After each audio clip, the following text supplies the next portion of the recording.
अस्सलाम वालेकुम। मैं हूँ एहसन रज़ा मीर। इस वक़्त हमारा मुल्क शदीद ख़तरे में घिरा हुआ है। एक तरफ अफ़गानिस्तान के साथ शदीद जंग जारी है। अफ़गान तालिबान ने अलग-सुबह पाकिस्तान के 3 मकामात पर जो है हमले किए हैं, शदीद गोलाबारी की है। हमारी पाक आर्मी ने बड़ा सख्त जवाब दिया है। उनकी बहुत सारी चेक पोस्टें जो है वो तबाह कर दी हैं। उनके बहुत से टैंक्स तबाह कर दिए हैं। चमन बॉर्डर के पास जो है शदीद लड़ाई हो रही है। करम के मुकाम पे भी बहुत शदीद लड़ाई हो रही है। पाक फौज ने बहुत शदीद बमबारी की है। अफ़गान तालिबान को नुकसान पहुंचाया है। बहुत से तालिबान दहशतगर्द जो है मारे जा चुके हैं। बहुत से चेक पोस्टें अपनी छोड़ के भाग गए हैं। अफ़गान तालिबान ने तिजारती राहदारी जो है उसका गेट भी तबाह कर दिया है। कुछ दिन पहले अफ़गानिस्तान के फॉरेन मिनिस्टर जो है वो इंडिया गए थे। अफ़गानिस्तान और इंडिया जो है बहुत करीब आ चुके हैं। अफ़गानिस्तान के फॉरेन मिनिस्टर के इंडिया विजिट के बाद अफ़गान तालिबान की कार्रवाई में इजाफा हो गया है। दूसरी तरफ इंडिया जो है वो तैयार बैठा हुआ है और धमकी अमेज बयानात जारी कर रहा है।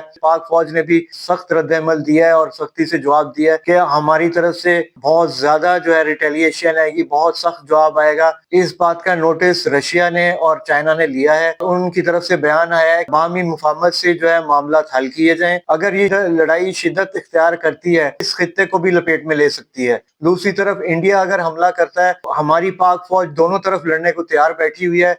इंडिया और अफगानिस्तान पाक फौज को इतना इजी ना ले।